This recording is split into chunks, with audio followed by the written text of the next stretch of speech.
on the vocals as well. 11 past 8. Issues of the day under T-Radar. He's a chap with issues. T-Radar, good morning. 9 days away from Christmas, T-Radar. And counting. Yes, I suppose I should think about buying Christmas presents at some stage. Yeah, might be helpful if you want to get on with your relatives. I suppose. All of that sort of conspicuous consumption. You ever bought any one of those, buy a goat for a village? No. No, neither. Always wondered what people would do if you turned up and went, yes, I haven't actually got anything for you, but a small village in Burundi has a goat that I've purchased for them. And so you should feel thankful. You should, and they should feel thankful. Goats are useful. Milking and cuddling. Be right if we got a letter every now and again from the goat. Yes. Said how happy it was. Yes, a little photograph of it. Yeah. And then just hope that it wasn't sacrificed in some kind of, ritual. Because that's what they do in those kinds of countries. It happened to me. What? Yes, and when I was in Mali, had a goat sacrificed for various reasons. In honour of you being there? Well, actually, it was I could sort of have it sacrificed for whatever I wanted it sacrificed for, and I had it. I didn't want to be killed by a hippopotamus. Yeah. So the goat died. It protected you. Yeah, and then it's got because you sort of pay them, money for the goat. Yeah. And then they perform rituals, and then all the shaman, then they eat the goat. Could it be? Was this for a TV series? Was it? Yeah, but it was. You never really saw it. It didn't really. Because you got to be. As such. You got to be careful in these reality Exactly, TV shows right. now with dealing with animals overseas. You could be done back at home. That's right. In Australia, they did we talk about this last week? They killed the rat. No, we didn't. But I saw this. Yeah. Yes, this was on I'm a Celebrity, Get Me Out of Here, and a couple of guys, they killed and ate a rat, and then they were taken. They're going to be taken to court for it because it was cruelty to an animal. For doing that. So, yeah, no, not very good at all. And wasn't there a Kiwi chap involved? I think it was one of those, an Intrepid Journey or something like that, and he bashed a chicken. Yeah, Brendan Cole. Yeah, he shot a chicken with a slingshot, which would have been okay if he'd sort of killed it in one, but I don't think it was a very good shot. So, yeah, quite terrible, really, in retrospect. Yeah, but what goes on, goes on overseas, sort of stay over there. Filmed and put on television. Oh. No good, really. But there's a lot of things that going on. A lot of things going on overseas. Not very pleasant at the moment. Uganda. There's a guy over there attempting to pass an AntiHomosexuality Bill, which essentially means that if you're a homosexual, you can be put to death. Oh. Yes. It's like the Middle Ages. Well, it is. Well, yes. I don't know if that's what they did in the Middle Ages, but it sounds like all something. Kinds of things in the Middle Ages. Yeah. Yes. And the other things, if you're a friend or you know someone who's a homosexual, excuse me, I know it's Christmas, it's tiring. Gosh, it's catching as well. Exactly, and if you don't tell people, then you can go to prison as well. And if you're in an NGO or a human rights organisation and you're agitating for the rights of lesbians and transgendered people and homosexuals, again, prison. Wow. But yes, it's the putting people to death, really. That's really getting people's knickers in a knot. So why are they so offended by homosexuals in Uganda? Well, it's against nature. Oh, which is odd coming from Uganda, a place with a long history of what I would consider offences against nature. Ranging from the lunacy of Idi Amin to the Lord's Resistance Army and all of these kind of things, where they, constant warfare using child warriors, all of those kind of things. Exactly. And don't Ugandan boys walk around holding hands? Yes, but that's not homosexual. That's different. Oh, like sort of various other cultures. So it's just another form of man love. Well, I guess it's bromance. Right. Right. Yeah. Oh, okay, bromance. Hey. In a way, but yes, it's a shame that we don't sort of practice that here.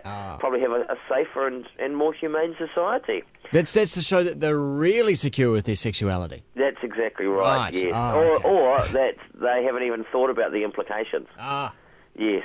And we don't have that here. All we have is the increasingly fervent calls that suggest that we shouldn't be getting drunk. Drunkenness apparently is a problem. Police went out on a trans-Tasman drunk and violence crackdown over the weekend. Did they crack down on you?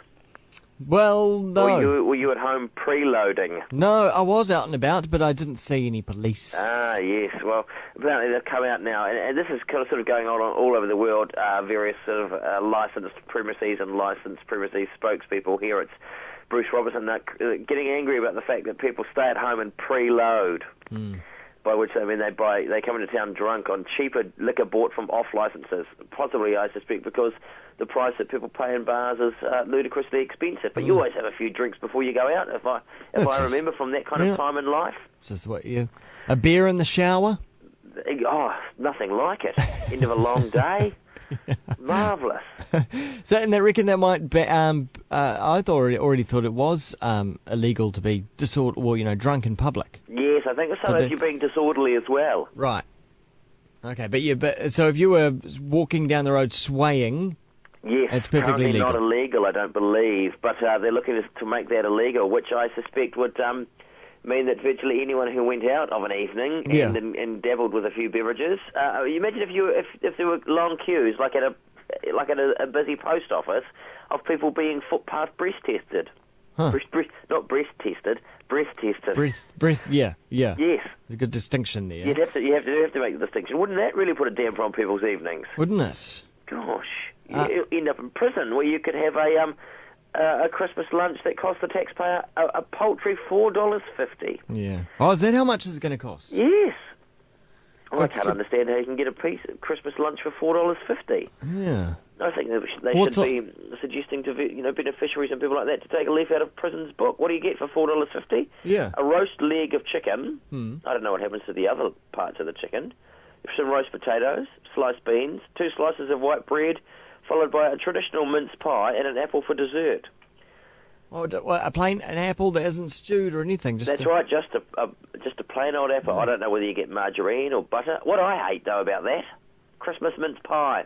It's not really mince, it's fruit mince. That's not mince. No, it's, That's fruit. They shouldn't be and calling spices. it mince. Yeah, never agreed with that. No. No methadone in that.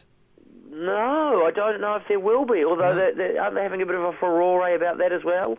Apparently, the taxpayer, the taxpayer's up in arms about it. Are they? Well, I'm a taxpayer and I don't know much about it at all. I imagine you pay tax. So many millions of dollars of methadone is spent on prisoners. Right, well, I'm sure that it keeps them all a little bit more sedated. Yeah. Yes. Stops them from... It is from rioting. I reckon it's the humidity.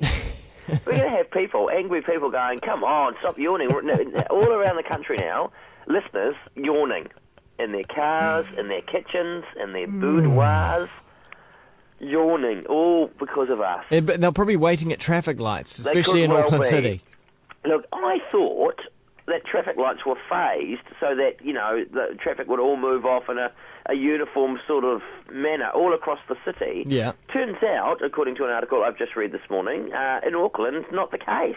No, because if that was the case, if you had a green light, it would be constant green light to wherever you're going. Yeah, well, within sort of reason, yes. Yeah. But they've done some kind of a study, and they think they've saved $50 million could be chopped off the annual congestion by all coordinating traffic lights. You'd think they would have done this a long time ago, T-Radar. Well, you'd think so, and if they haven't, you'd think they'd be getting onto it straight away. What's wrong with people that they have to sit around and think, yeah, well, it seems like a good idea, but we haven't really got any money to do it, so maybe we won't really get onto it. And there I was thinking that there was some god-like hand over the city that always administers this type of stuff, and there is sort of ordered to the chaos. Not the case. Yes, I thought there was a little room where they sat with lights, then they could, monitors, and they could look at it, well, a bit of a banked up there, let's let those lights go for a couple of phases longer, but no, that probably explains why many of us spend our time sitting at traffic lights and nothing moves. That's right. It all shuts down. No wonder people get angry about stuff and attempt foolish crimes. My crime of the week, we've got to have one. Yeah. A guy by the name of Efian Davies, I believe he's from Christchurch. He's just been sentenced to prison, and I believe he needs to pay about between $2,000 and $4,000 worth of damages. His crime, amongst other things, he stole a four-wheel drive and did some dangerous driving, but the crime that's brought him to the attention of the public, he ram-raided a parking meter. like you'd ram-raid a money machine. He could have done that, but he chose a parking meter. Right. It netted him $68.50. And for that, he's been sentenced, amongst other things, for a term imprisonment and a rather large fine. I would have thought that what is it about criminals? Sometimes they just think, sometimes they're not really thinking. That's $68.50. Statement of the day, T-Radar. What is it about criminals? Go on, give us a call. The lines are open. We're taking your calls now. Yes, indeed. So all lines free. Look, if you're thinking of committing crime over the holidays, look, just please don't. But if you do, try to do something that's at least going to make that prison sentence worthwhile, because otherwise we'll discuss you at some stage in the future. And what if before you think you were going to do something stupid, stop and just stop and have a yawn. See what happens then. Think about Christmas. Look, it's catching on with me too. I hope Santa's in it. I hope there's no Santas out there today listening to this, and they're going to go to work and start yawning when a kid says, "I'd like to have a pony or a goat for a family in Burundi." We'd hate that. T-Radar. Well, if we do wake, we'll speak again. See ya. See ya.